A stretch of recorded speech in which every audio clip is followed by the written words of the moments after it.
you're looking at a remarkably tiny gaming computer, capable of some serious performance beyond that of current gen consoles.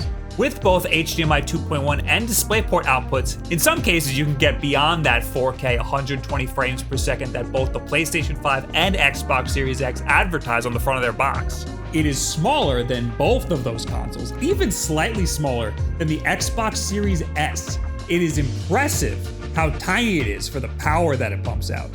However, you could buy 4 PS5s for the price of just one of these little guys. You really have to want a tiny little guy if you're gonna opt for one of these. Gaming PCs can already be pretty expensive. You're definitely paying a little bit more for this smaller form factor here, but this thing does have the power to be able to compete with a lot of those more expensive gaming PCs. I don't think form factor is really an issue anymore. You can do some serious gaming with a tiny device like this. This particular one has an NVIDIA 4070 in it. It's the mobile version, so it's not exactly the same as a desktop equivalent, but it's still gonna get you some seriously high frame rates depending on the game. If you're deprived of space for your ultimate gaming setup, this could help you out. Or maybe you just want something to go along with your console living room setup. This could solve some problems for you. It could also add some problems. It is still a Windows PC after all. I had to fight with it a little bit, and there's some work to be done if you're gonna use it like a console.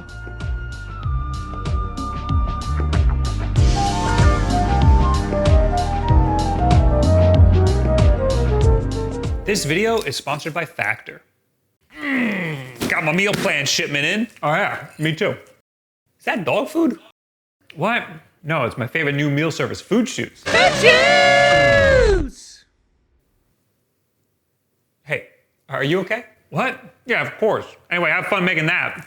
I mean, it takes like 2 minutes in the microwave. Yeah, well, these are ready in an instant. Plus, they give you a healthy coat.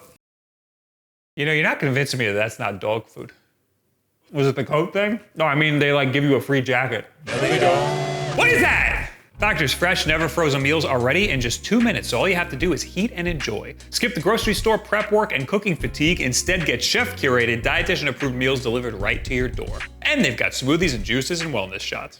Sometimes I legitimately forget to eat, so having Factor around has kept me a little bit healthier. You could pop it in the microwave if you're in a real hurry, or I like to pop it in the oven for 7 minutes. You can try it for yourself over at factor75.com and use code YAHUNGRY50 for a whole 50% off of your first Factor box and 20% off of your next month of orders. You know what? You're right. These Factor meals are much better. See, I told you. Hey, what do you want to do now? You want to go for a quick walk? Walk! Yes! Yes! Yes! Come on! Come on! Come on! Walk! Walk! Yes! Yes! Yes! Yes! Yes! Woo! This was sent to me by ASUS for this review. This is not a sponsorship or anything, although I have been sponsored by ASUS in the past, about a year ago. I have no obligation to say anything in this video. I have no obligation to even make this video. I just thought this thing looked cool, so here we are. We're looking at an Intel Core Ultra 9 processor with a max of 5.1 gigahertz and 16 cores, and an NVIDIA RTX 4070 with 8 gigabytes of VRAM. This particular model has 32 gigabytes of RAM, which I believe is upgradable. There is a 1 terabyte M.2 SSD in here, which is also upgradable. There are also 2 other empty SSD slots. Usually small devices like this aren't upgradable at all. It takes a lot of finagling to get all of the components to be that size. This still isn't as upgradable as a full-on desktop PC, but it's more upgradable than I was expecting. The box is pretty nice, even though I may have ruined it.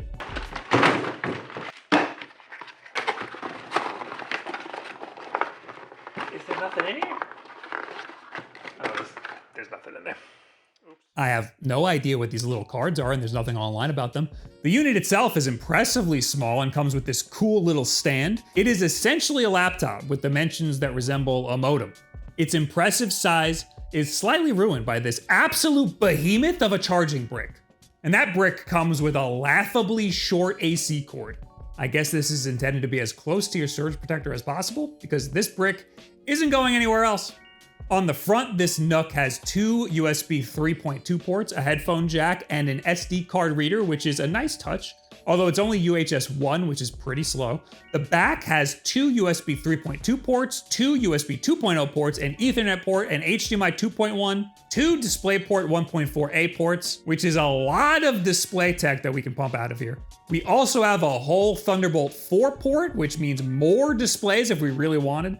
But all that I'm plugging in here is a mouse, keyboard, and a 4K 144Hz monitor via DisplayPort. That's it. Also the occasional controller in the front USB port. That's it though. There's a lot more that can be used here. Given its size, I think that amount of I/O is just fine. When I first turned the thing on, it really wanted me to plug the mouse and keyboard into the top 2 USB 3 ports, not the USB 2 ports for some reason. I'm sure after the setup, you can change it back to the 2.0 ports if you want. The setup on here is the same as the setup on any Windows device, which is to say, it is a slog. My job for the past year has been about 50% progress bars, loading screens, and updates. The first thing ASUS recommends, and the first thing you should do with any device like this, is update the drivers and the BIOS. ASUS has a bunch on their site. I went down the list and installed all of them individually. I'm gonna say, don't do this. One of them is an Intel chipset driver that I think royally f***ed up everything. After installing that, my computer was acting as if that chipset driver wasn't for this computer. It would stop connecting to the internet, it wouldn't load Chrome or any games or anything. It was basically rendering my computer completely useless.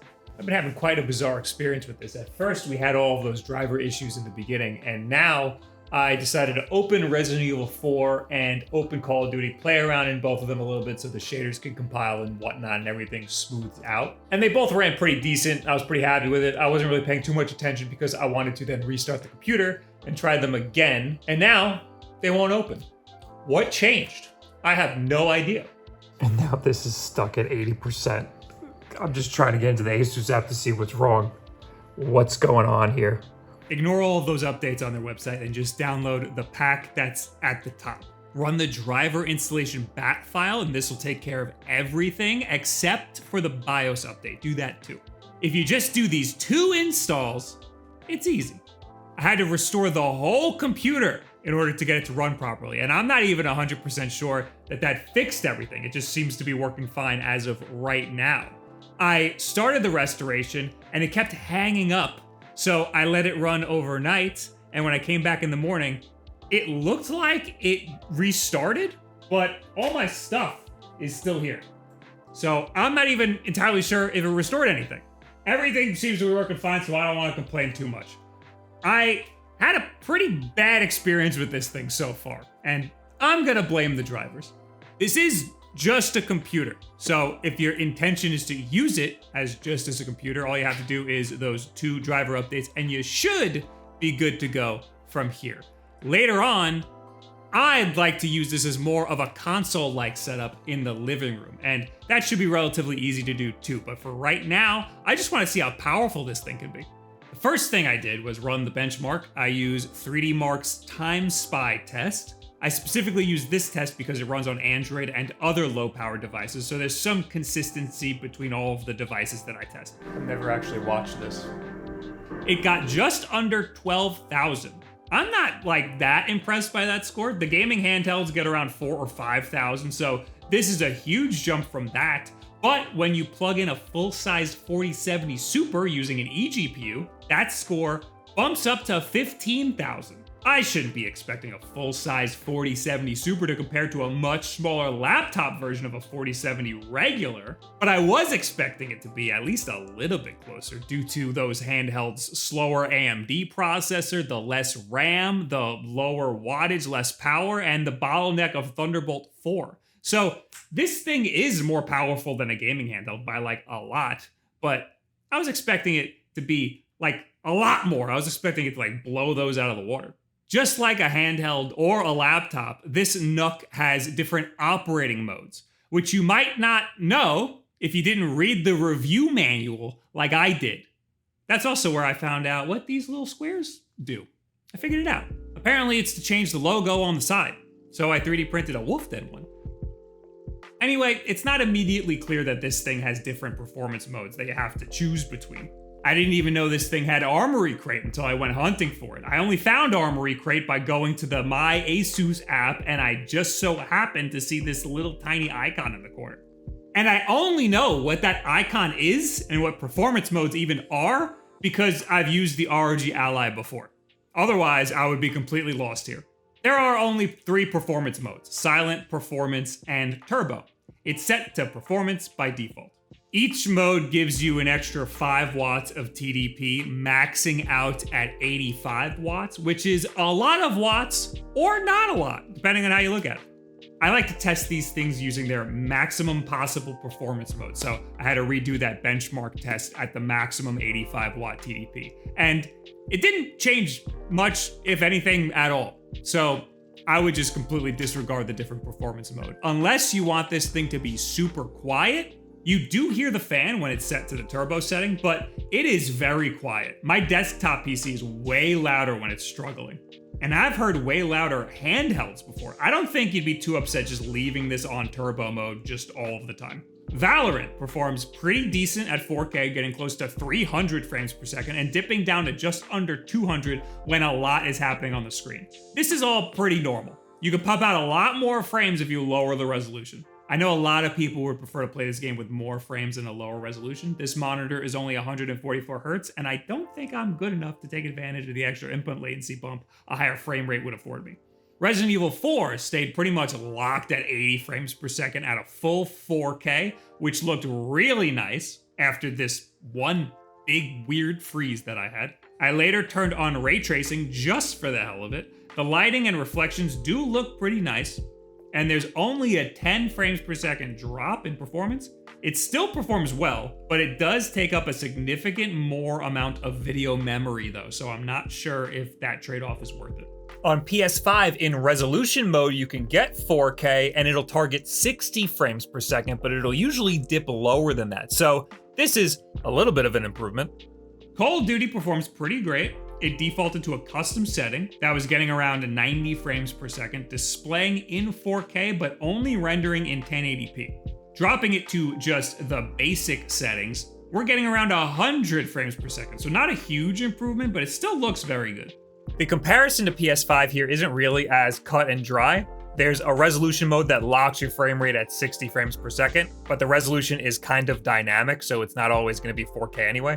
And the 120 frames per second mode locks you at 120 frames per second, but drops the resolution a little bit, and it's still a dynamic resolution. So theoretically here, you can get as high of a frame rate as you want if you keep dropping the resolution and tweaking some settings. But I'm cool with like around 100 frames, somewhere between 1080p and 4K. I think this looks good.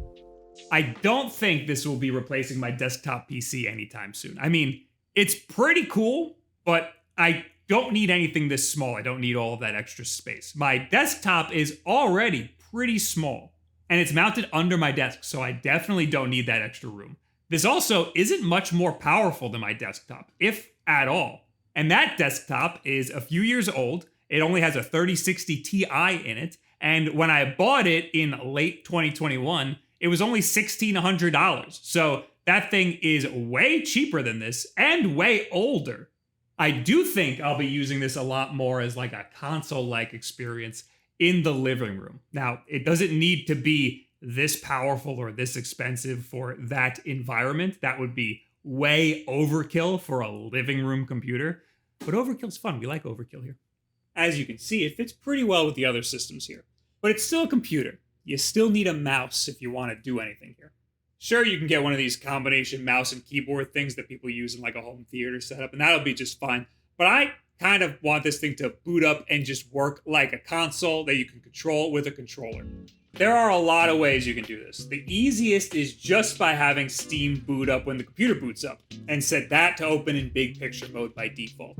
Now, the boot up process is a bit much. You have to press the power button. Other consoles will turn on from the controller, so you could like leave the controller on the couch. This computer will not fully turn on all the way if you do that, but you can always just put the computer to sleep and use the home button on the controller to wake up the PC if you're that lazy. It doesn't bother me. I would rather just press the physical power button. It does take a bit to actually boot, and it will boot into Windows before Steam even comes up. but it's not that long of a boot, and when you're in Steam Big Picture mode, controller navigation is very intuitive. Now, it's not as great as just having Steam OS. You can do most of what you want with a controller, but you may run into a situation where you still need a mouse and keyboard. So I would still recommend one of these mouse keyboard combos. They're usually like 20 bucks. And that's fine. However, the real reason that I got this is for this arcade cabinet. Right now, this thing has an Aya Nex in here. It's the first Aya that I ever got. And that's just fine. But this would be way cooler. Maybe you can even live in this shelf next to the arcade cabinet. I also have an idea to route an HDMI cable from this cabinet through this weird bump in the wall and into my TV so people can play games on here too if they wanted to. But this is for another video. If you're curious about this arcade cabinet, I already have a video on this channel about it and how you could do something similar if you really wanted to. But in the future, I would like to upgrade this, maybe swap out the controller here, swap out the computer, put this guy in there, maybe put EmuDeck on it, and make it just generally a lot nicer. So there will eventually be an arcade cabinet 2.0 video, so subscribe to see that. Maybe it won't say missing media that time. But that is really why I got this NUC. I don't personally need a tiny PC. I'm not sure who needs a tiny PC and has over $2,000 to burn. It is kind of the ultimate living room PC though. This will get you some crazy quality for your couch games, getting you better performance than what current gen consoles are capable of. But for the price, a lot of those games that you're going to want to play are going to run just fine on the Steam Deck, and that's like a quarter of the price. You can dock that pretty easily. The quality will be worse, but having the convenience of portability is way more useful than some graphical quality, unless graphical quality really does matter to you. Maybe you're getting this to impress your friends. They will be impressed, but they'll still talk behind your back about how you spend your money. So what do you guys think about the ASUS ROG NUC? 970 is, I think, the name. What's a use case for this that you might have that I might have left out? I figured a lot of people would want this as like a living room PC. Look, these current gen consoles are getting a little old by now. This thing can pump a little more power out of those games. It's not really the power that matters to me though. I've just been playing a lot more games on Steam because of the Steam Deck and all of these other PC handhelds. So having something that can play those same games in my living room at a little bit of a higher fidelity seems pretty cool to me. Leave it in the comments below. Add me on Twitter, any and all of this other social media garbage. Thank you, Factor, for sponsoring this video. Don't forget to check them out at the link in the description. We're on twitch.tv/wolfden pretty much all of the time. But of course, the most important thing you can do to help support this channel is just subscribe right here and share this video with a friend who maybe lives in a tiny apartment and needs a nice new PC that isn't gonna take up much room. Thank you very much. Have a good week.